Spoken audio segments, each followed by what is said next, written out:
Hello Wasteland 2 backers, this is Chris Keenan from An Exile Entertainment, project lead on Wasteland 2. Team's been hard at work for the last couple months, going through the entire build, getting ready for feature complete, and we've also put together this demo for you. We're pretty excited about it. The level we're showing off today is the prison. It's about the 4th or 5th level in the game.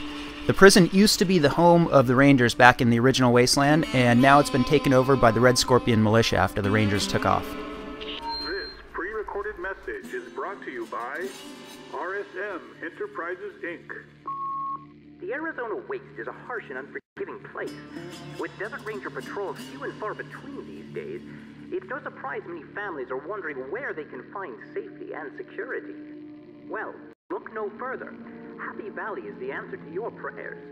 Formerly the Arizona State Maximum Security Prison, but now an attractive community managed by the folks at RSM Enterprises, Inc. You won't believe how safe you feel nestled within the sheltering borders of Happy Valley.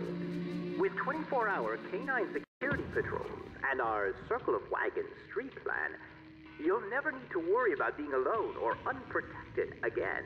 Now, here's our Commander Danforth, founder of RSM Enterprises, with a personal welcome to all potential Happy Valley homesteaders. Hey folks, don't let those damn Rangers tell you otherwise. Happy Valley is the safest place in the Waste, so get your lot quick before they're gone. You shouldn't say damn. It's a sales pitch.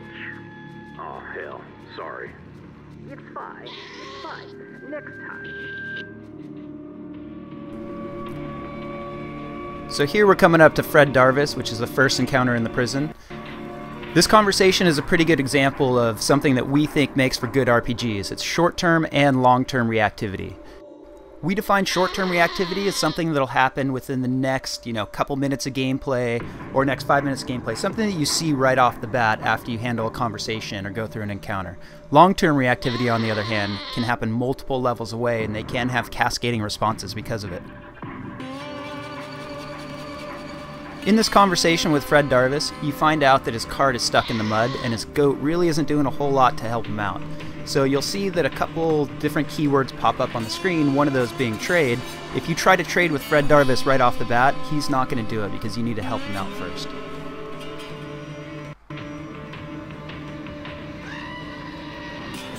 So you can see on the bottom of the HUD, below the character portraits, is a hotkey bar. The hotkey bar has a few different skills on it. You'll notice as we select brute force for one of the characters and hover over the object, it shows that it's hard. That uses our relative difficulty skill system. We set this system up as an attempt to reduce the amount of micromanagement. Being that you can have between 4 and 7 players at any one point, we don't want you to have to go into your character sheet every time you want to check a level of any one of your skills. Based on the level of your skill and the level of the object, the % chance of success is different. So by selecting a different character, we go to use brute force on it, and we notice that the relative difficulty system says that it's easy. That means you have a much higher % chance. You'll also notice that it took a lot less time to go through it. So once we've helped Fred push his cart out of the ditch, we can go back and talk to him, and there we get the short-term reactivity that he has now turned into a store, so he'll allow us to trade with him. In the future, the long-term reactivity with Fred is that he shows up a couple levels later with a much different set of wares and also a couple bodyguards since he's been harassed a little bit along the way. The economy of Wasteland 2 isn't just built around trading cash for items. We also have people who will trade goods with you as well and barter. As we've said before, radio plays a huge role in Wasteland 2. Here's a short example of the CB radio, which is a local distress call. If you can hear me, please come back. Don't let me die alone. I can't take the pain any longer. Receiving that radio call would add an optional mission to find the source. Please, Elroy. Oh, Elroy. Elroy.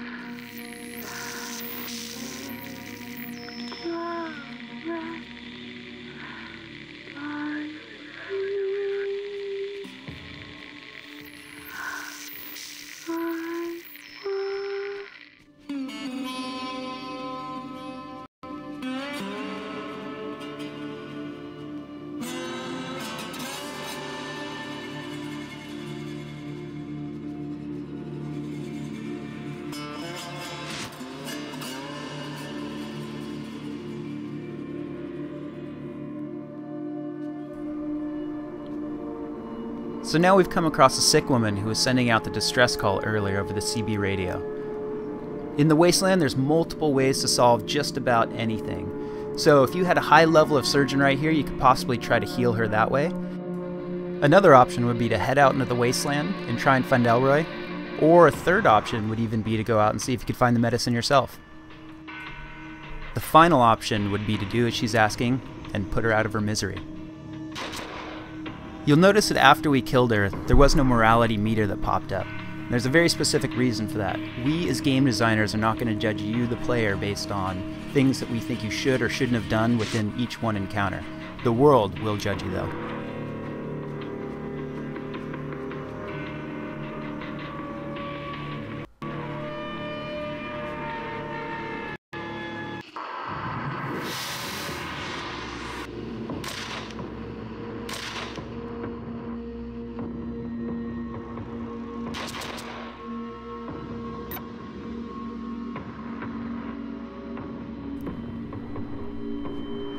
As you look at the bottom of the HUD, you notice that there's 4 portraits and 3 empty slots next to those portraits. Those empty slots are for the companion NPCs. Currently, there's over 20 companion NPCs that can join your party throughout the entire game. Some of them will join right away, others you might have to convince, others you might not even want in your party. This pre-recorded message is brought to you by RSM Enterprises, Inc. Happy Valley isn't just about safety. It's about quality of life, too. We have the finest farms in the Arizona wastes, with more than enough food to feed everyone who joins us, and cozy little general stores, too. We also have an arrangement with the high pool that assures that we will never run out of water. Truly, there is no place in Arizona more pleasant than Happy Valley. I'm Commander Danforth of RSM Enterprises, and I approve this message. There, I didn't fuck it up this time. Satisfied now? Thank you, Commander Danforth. That was fine.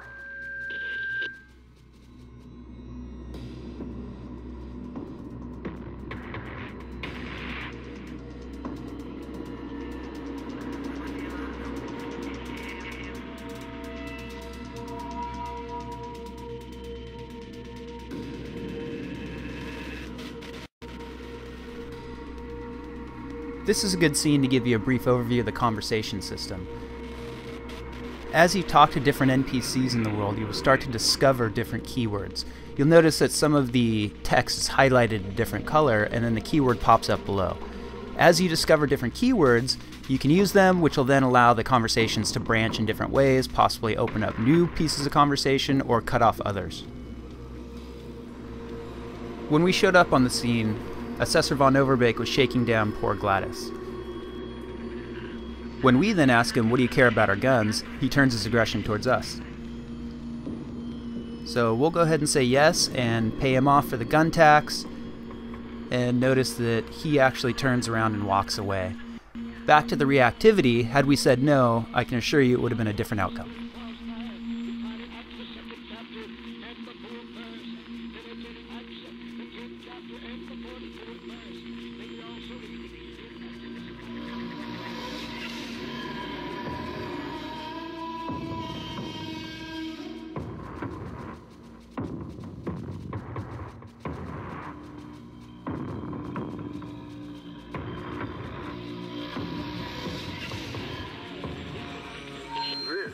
Recorded message is brought to you by RSM Enterprises, Inc.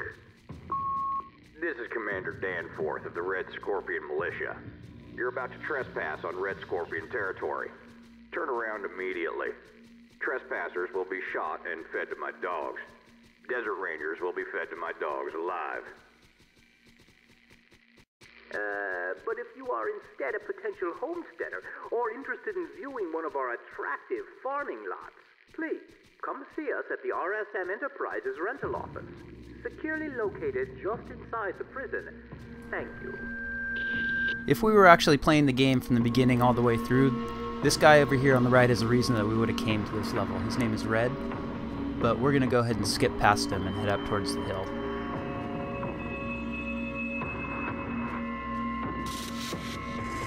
So Red warned us that there were gophers up in the hill, and we see a little sign down there that looks like something's off. because we stumbled into a minefield. If we had perception, we'd be able to see the mines around us. But since we don't have perception on this character, we're going to go ahead and switch to Animal Whisperer skill and try and use it on one of the goats.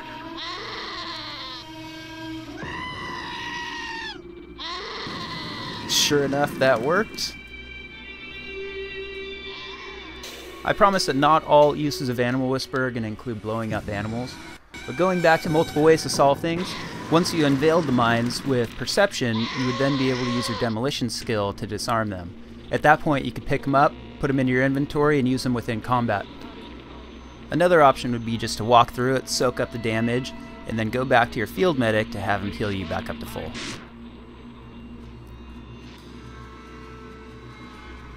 When we started working on Wasteland 2, we made a commitment that we were okay with making content that not everybody's going to be able to see, especially on a first playthrough. In fact, in the first 30 minutes of gameplay, you're going to have to make a choice that's going to cut off an entire level, which is approximately an hour and a half to 2 hours worth of gameplay based on a single decision. As we walk up to this fortified stronghold, we see some Red Scorpion militia that don't look too happy that we're here. And combat starts. But because we paid Von Overbeek earlier, he's going to go ahead and give us a free pass on this one. Going back to multiple ways to solve everything, had we not paid him, we probably would have had to fight our way through. Otherwise, we could have gone over to the right, disarmed an alarm, and snuck our way through the gate.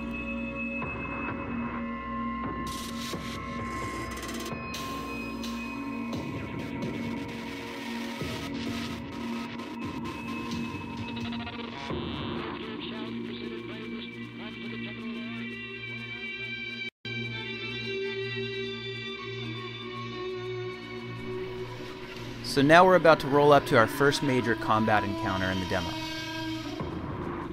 Up until now we've been moving everybody around together, but we'll go ahead and break them apart to get a little bit more of a tactical approach to this combat.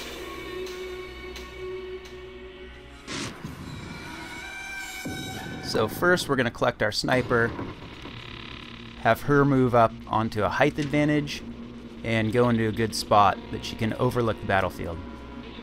When you are in a height advantage in this game, you do get a bonus to your chance to hit, as well as to your evasion. So then we'll grab the SMG character, move him around to the right, through the little side alley, and get prepared to rush in. And the other two guys will move right up to the front gate. At this point, we make a decision how we're going to go ahead and start it. Pick the sniper, and the first target.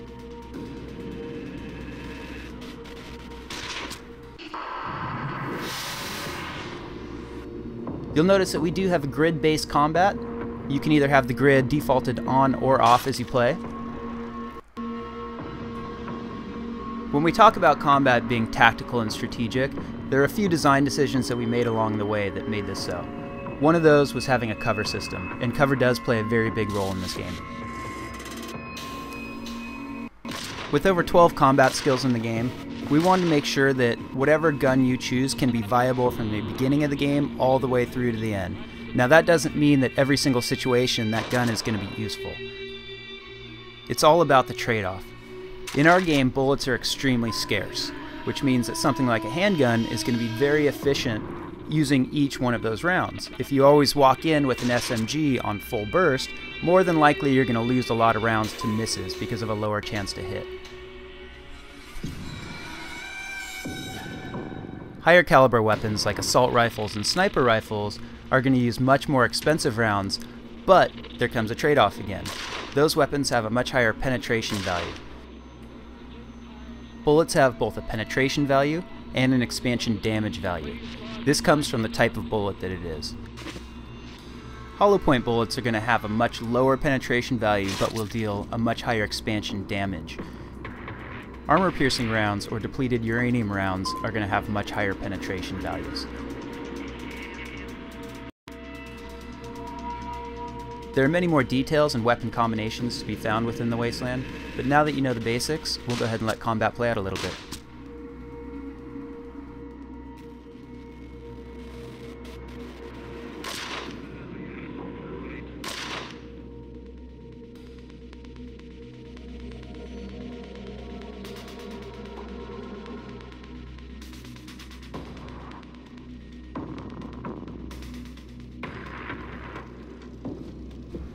If you want to see the range of your selected weapon, hover over the weapon in the lower left-hand corner and you'll see 3 different colors.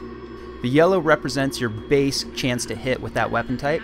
The red is a pretty good drop-off, which is going to be a little more of a Hail Mary shot, and the green is actually a bonus to your chance to hit. The relationship between these colors changes not only by the weapon type, but also the individual weapon within each type.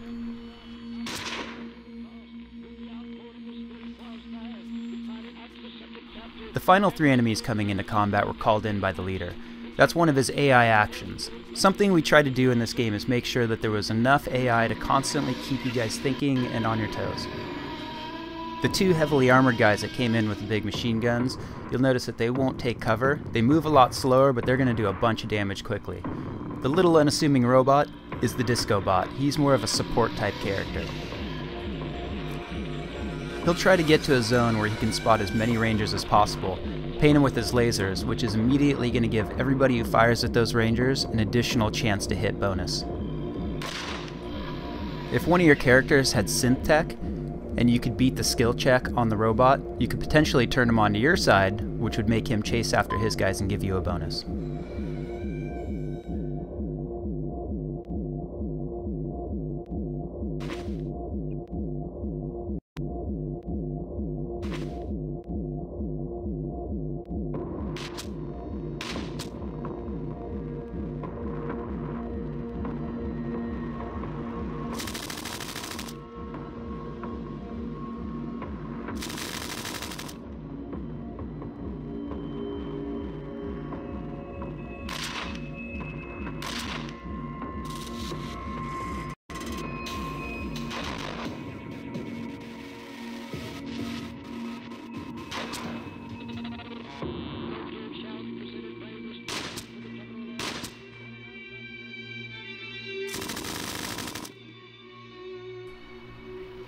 So once again, we want to thank everybody for watching and backing. We really hope that you enjoyed this video, and please stay tuned for more updates from the world of Wasteland 2. Oh yeah, you nailed it. Nailed it!